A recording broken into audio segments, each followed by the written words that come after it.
Welcome to The Savage Truth with Cicely Davis. I am your host, Cicely Davis.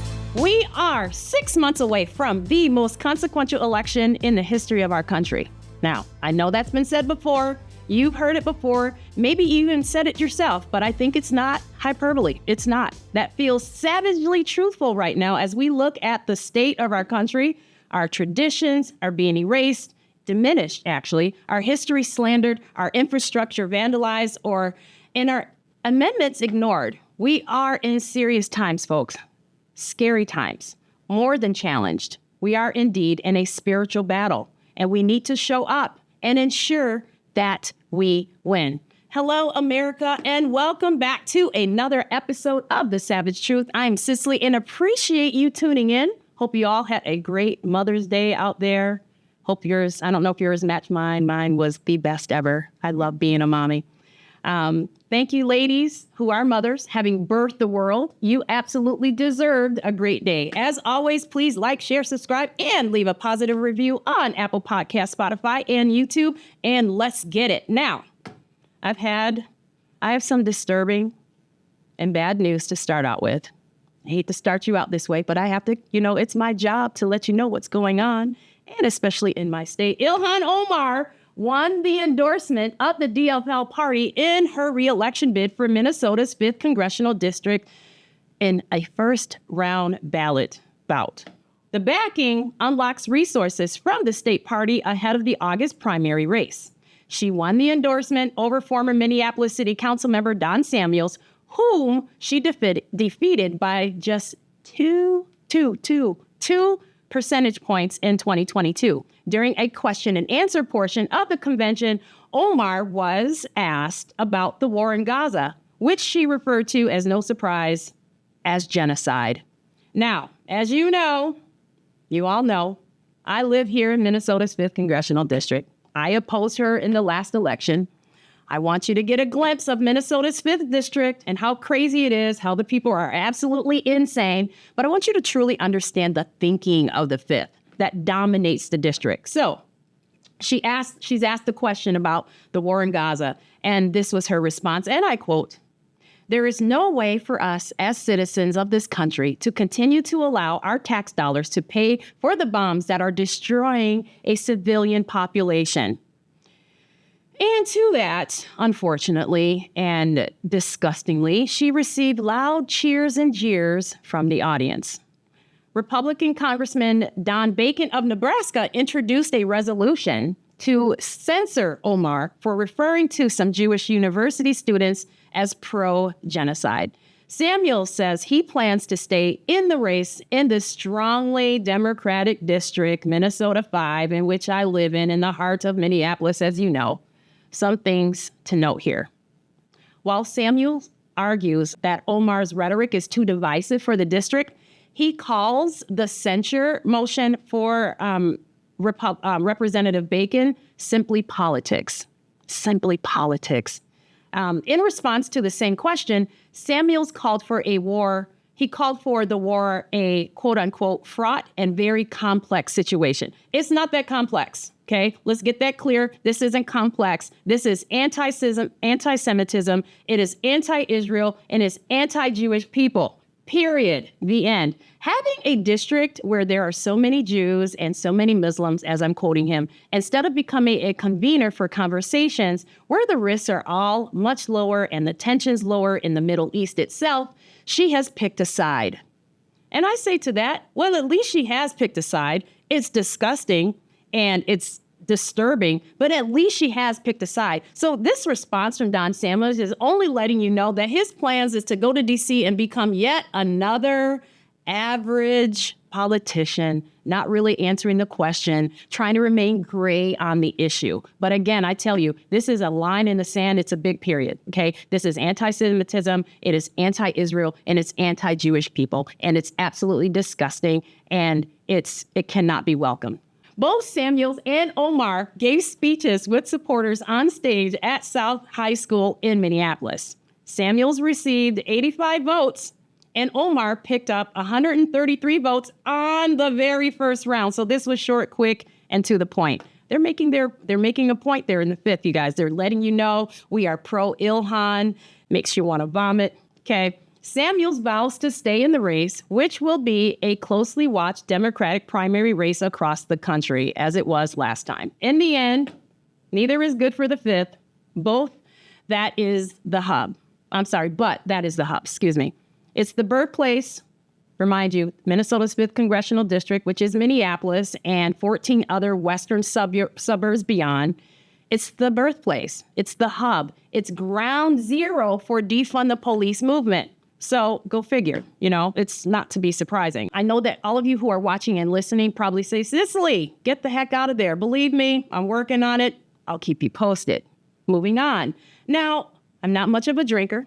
Okay. I'm not one to drink, not a whole lot. Those who are close to me, you know this.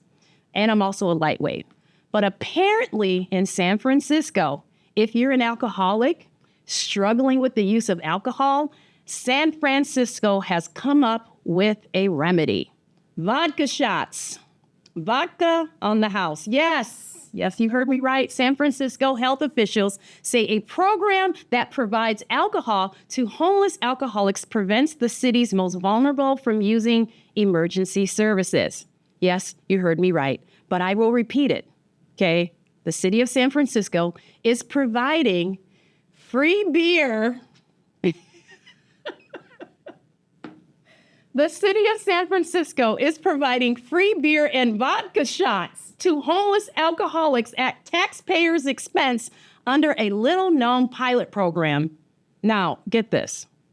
The managed alcohol program operated by San Francisco's Department of Public Health serves regimented doses of alcohol to voluntary participants with alcohol addiction in an effort to keep the homeless off the streets and relieve the city's emergency services.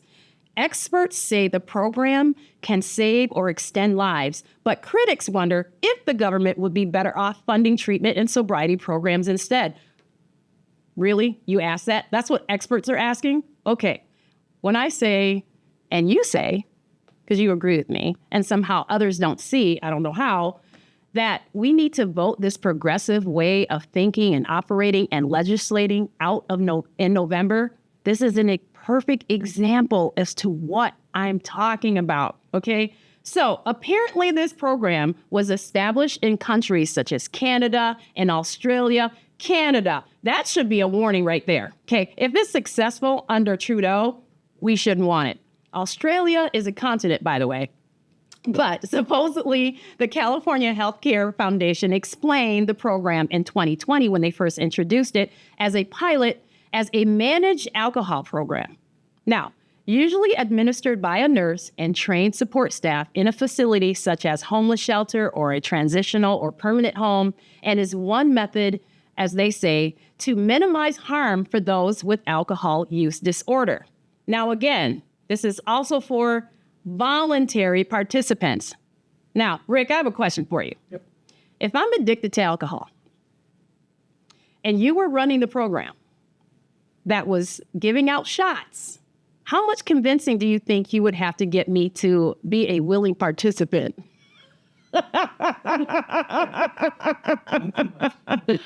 Yeah, this is the opposite side, folks. This is the thinking. I can't decide sometimes if this is deliberate and they're just that evil or if they're just that dumb. Like, I go back and forth. And honestly, I'm straddling the fence. And I'm not someone to straddle the fence, but I can't decide sometimes because some of this stuff you can't make this stuff up.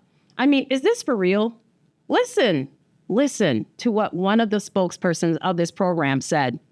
And I quote, "By prescribing limited quantities of alcohol, the model aims to prevent potentially life-threatening effects of alcohol withdrawal, such as seizures and injuries." Okay, so my question is, where's the crack program? Okay, Rick is loving this today. Where's the meth program? Start a program with a bunch of nurses handing out rocks, okay, an 8-ball. A bunch of nurses handing out pipes for meth.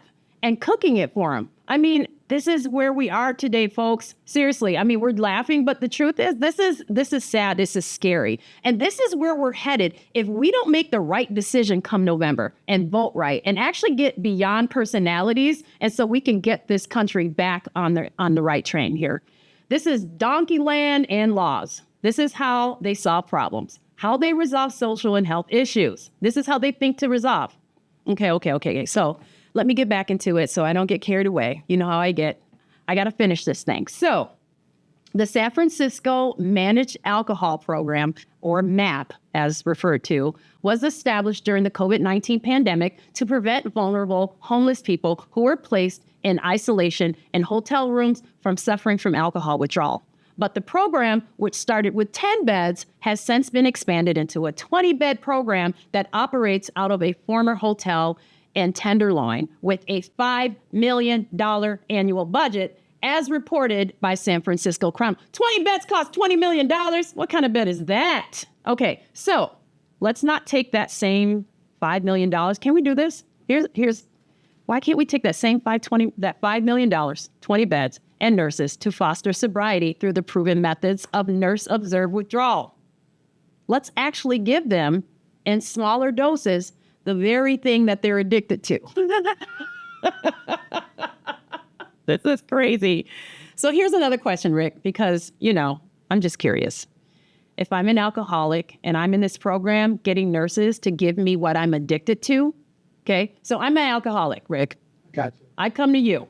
Wow. You run the program. You actually give me what I'm actually addicted to. What's my incentive to actually graduate the program? Zero. Okay, just curious. Typically, someone writes in the comments if my thinking is off here. Okay, write in the comments if I'm off. But usually, someone enters into a program like this, ideally voluntarily, understanding or deciding, hey, this drug or this alcohol or this substance has got an unhealthy hold over me. And I am powerless against it, and I need some help to overcome it. Right? That's the ideal situation. A person volunteering themselves into a program because they want to help to overcome the addiction. And hopefully, depending on the sophistication of the program, learn their triggers and why they use, thereby strengthening and increasing their probability, if not only kicking the habit altogether and remaining sober. So the whole point of after sobriety is control. Then there's the not so idyllic way, right? Interventions or being forced into a program either by friends or family and loved ones or by court order, something like that. But either way, withdrawal is the medical procedure used to dry out the addict's dependency, to starve the body of the substance under a nurse's surveillance, eventually getting the person back to health, dependent into a healthy, dependent-free state, not feeding the body the harmful substance that it craves to its detriment, sometimes even to the demise of the addict. What I'm saying is this, folks, the same $5 million could go to keep doing that. It's a proven, highly successful method of sobriety, been done over and over and over and over and over and over again.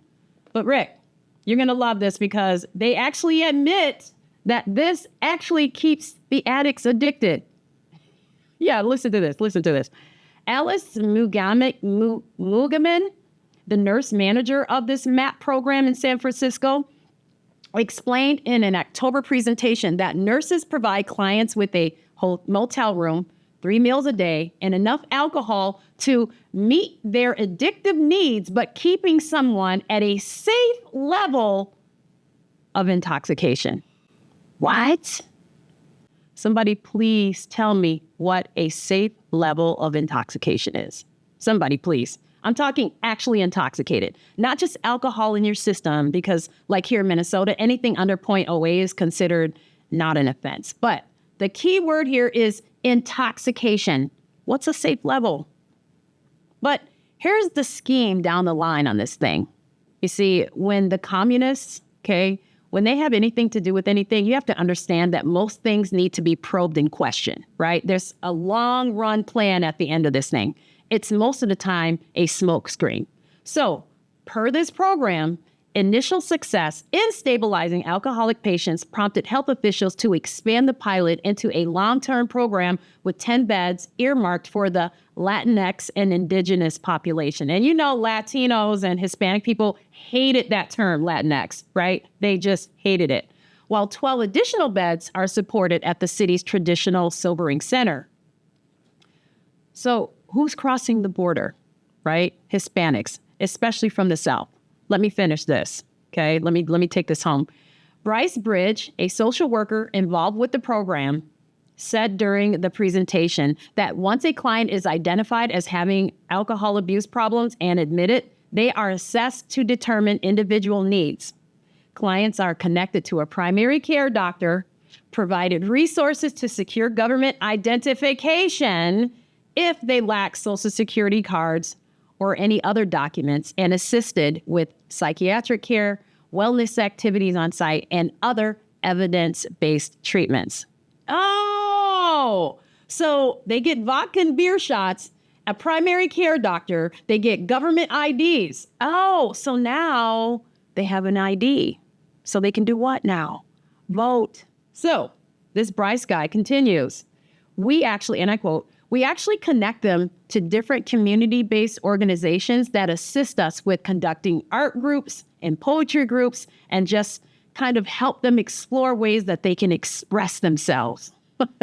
Bridge also said marijuana use is fairly common in our sites and said there is no policy prohibiting marijuana consumption. No surprise there, though health providers monitor the activity to prevent ill health effects of interpersonal conflicts. Now, while relatively unknown until now, the program is under fresh scrutiny under Adam Nathan, CEO of an AI company and chair of the Salvation Army in San Francisco. He made several social media posts criticizing what he witnessed at the location.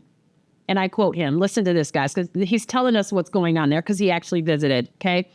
Inside the lobby, they had kegs set up on taps where they were basically giving out free beer to the homeless who've been identified with AUD, alcohol use disorder. Nathan wrote on X after visiting the hotel in Tenderloin where homeless alcoholics were served. He goes on to say, it's set up so people in the program just walk in and grab a beer and then another one. And this literally continues without stop for the rest of the day. But Canada, as I said, you guys, is no model for the U.S. Anything that Trudeau picks up, we should absolutely be putting down, especially a sobriety program. Millions of dollars, okay? Millions of dollars wasted or stolen, supposedly, to help and house the homeless. But what do we have instead? We have more tent encampments and human feces on the streets there in San Francisco. We have more crime, more prostitution, and sex trafficking. Millions of dollars wasted or stolen for a sobriety program, which I believe to be a covert operation to provide IDs for illegals. But this is what I refer to, folks. This is what I've been talking about. This is how the Democrat Party solves issues. Waste your money, endanger you, create ridiculous, lost cause programs and give health care to illegals and give them identification and debit cards and housing and on and on and on. This is what is at stake in November. Let me be very clear before I move on, especially if you're a Democrat watching or listening to this, or not necessarily on our side of the aisle, or you're one of those, I don't want to vote for either candidate. I don't like Biden or Trump. I think a third party needs to get in there. Okay, a third-party candidate won't get through. Not going to happen. Trump is the candidate to get this country not only back on track, but thriving and secured for the future. And Biden means more. Absolutely. It means more alcoholics and other substance addicts, more widespread poverty, particularly as per those who unfortunately fall below the average earning line, but also a warning to the middle class. More encampments, more feces, more crime, more illegals coming to your neighborhood near you very soon, more communists, more communism, more attacks on free speech, your everyday liberties that you take for granted more failure at the border, and more attacks from our enemies. More of less. Less for the American people. Get your head on straight and vote this coming November for Donald Trump. Get over this personality and this vote for your wallets. This is what you need to do. Get over his personality and vote for your wallet. Vote for your kids. Vote for your faith and your future to exist as free. Now, I'm moving on. Michael Cohen testifies about Trump's 2011 presidential run consideration today as we begin. Now, this gas bag, a liar, not a savage truther, an actual convicted perjurer on the stand. Let me make some points because this needs focus. The longer the case goes on, the higher Trump's approval numbers go. Everyone recognizes, both Democrats and Republicans, that this is purely political. It's a circus that only stands to increase beyond repair Joe Biden's unpopularity and Trump's presumptive win in November. But listen to this, and just so I can make my point, right? The longer he's on trial, the more he wins. Maybe his campaign trial should be run on court. You know what? Maybe Trump should just change his whole strategy to just stay in court, because the longer he stays in court, the more money he raises, the more packed his rallies become, the more popular and more favor he gains with the American people. Joe did it from the basement in 2020, so why can't Trump do it? So according to polling, if you're at 50%, you're kind of taken off as a winning state, right? Once you hit 50%, that's a state you won. Let me read these numbers to you guys so you can understand what I'm talking about. Arizona has Biden right now at 42%, Trump at 49%. Georgia has Biden at 39%, Trump 49%. Michigan, Biden 42%, Trump 49%. Nevada, Biden 38%, Trump 50%. Pennsylvania has Biden at 44%, Trump 47%. Wisconsin, has Biden at 47%, Trump 45%. The surveys released Monday by New York Times, Siena College, and the Philadelphia Inquirer suggest that discontent over the economy and the Israeli-Hamas war in Gaza and a deterioration in support for Biden by younger Black and Hispanic voters threaten to unravel the president's Democratic coalition. So these get Trump volleys are working in his favor. And the Dems are starting to notice, again, sometimes they take that race off the board altogether when it hits 50%. Now, political strategists are skeptical of polls, especially this early in the election. I totally get that. But what you can trust is the movement. And those numbers have been moving in his direction, Donald Trump, the longer they do this to him. And if you watch the rally in New Jersey this past weekend, a state that is deep blue and surrounded by blue states, as deep as blue as you can possibly get, and Donald Trump has a rally of 100,000 happy, enthusiastic supporters. People camped out overnight to be there. That set off shockwaves in politics. Democrats were freaking out more than they have ever before. A rally with 100,000 people is big. Yes, absolutely. Now, Obama had some big rallies. I can admit that, but not 8 years afterwards. It's been 8 years since Donald Trump was first elected. This means and shows this, that he has staying power. He fills an arena like a rock star. So he has filling power, okay?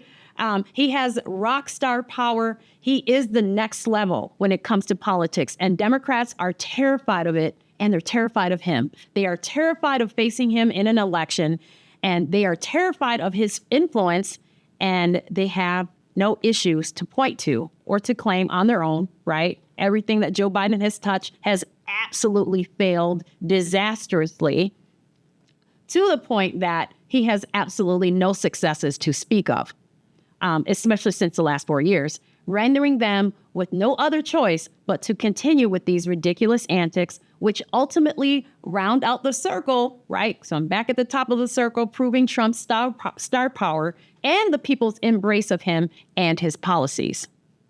And let me say this quick about this trial in New York before I move on. People who are not fans of Donald Trump should be looking at this trial and saying to themselves, this scares me. Because if they can do this to him, they can and they will do it to me or my husband or my wife or my sister, my brother. You get the point. Anybody. We have to put a stop to this.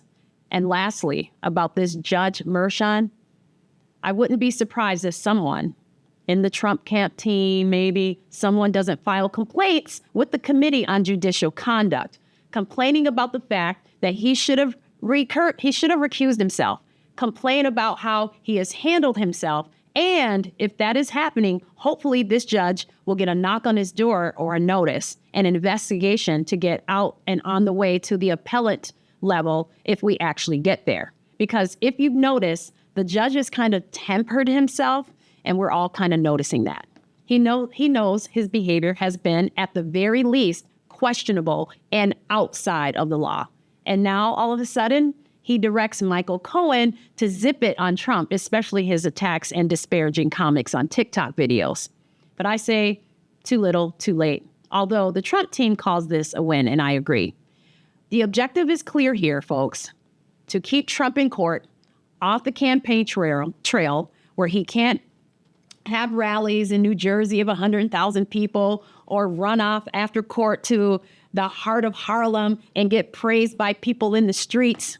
If your star witness lied under oath, if your star witness is a convicted perjurer, a convicted liar, spent years in jail, I submit that this is not a case at all. This is not about trying to prove his guilt. They are trying to stop his win on November 5th. Here's the savage truth. This two-tiered justice system continues to scare and frustrate America and is another reason why we continue to see Trump rising in the polls, because at the heart of America and Americans, we believe that Lady Justice should wear and must wear a blindfold and not consider race or status or religion or fame or education, that our justice system will serve the American idea to the highest. Young Black and Hispanic voters continue to unravel the Biden coalition for the Democrat Party, and I, for one, am enjoying watching it. There has never been a better, more opportune time to win Black voters back. We haven't done this since 1964, when more Republicans voted for the Civil Rights Bill than Democrats, a fact that they hate to acknowledge. And I want to end this short episode. It wasn't very short. Sorry. Don't laugh at me, Rick. I want to end this episode on a savage truth that is so very encouraging to me personally. 20% of the Black vote goes to Donald Trump. There is no Democratic Party. We don't need 30%. We don't need 40 or 60, right? 20% decimates the Democratic Party, and we will have control of the House and the Senate and 4 more years of low interest rates, low inflation, lowering the crime, low unemployment, but high enthusiasm for business and market capitalism and the middle class, as well as a president who stands loyal to our allies and lethal to our adversaries. I've talked extensively of contrasts and comparisons. Trump's contrast to Biden is blinding. It could not be better for the working class. Blacks, Hispanics, Asians, whites, and all others had more money in their pockets than they did 4 years ago. This would actually unify the country, an agenda the communist Marxist socialists want to dismantle. Americans had enthusiasm for their future during the Trump presidency, and unfortunately, it took a 4-year bout with Joe and Kamala, Kiki, to see that. But I welcome back the Black vote home. Welcome back. Come on home to its original party. And I believe we can keep it. That unification can truly lead to healing in our country when you have an American first president who understands that the best revenge is success, freedom, and prosperity. All aboard on the Trump train, coming to a town near you. Don't miss it. Please like, share, subscribe, and leave a positive review on Apple Podcasts, Spotify, and YouTube. And remember, you know the mantra, be bold, be strong, be faithful, be true. Till next time, I'm Cicely. The Savage Truth with Cicely Davis is a production of Front Page Magazine and the David Horowitz Freedom Center. Reproduction of this podcast without express written consent is prohibited.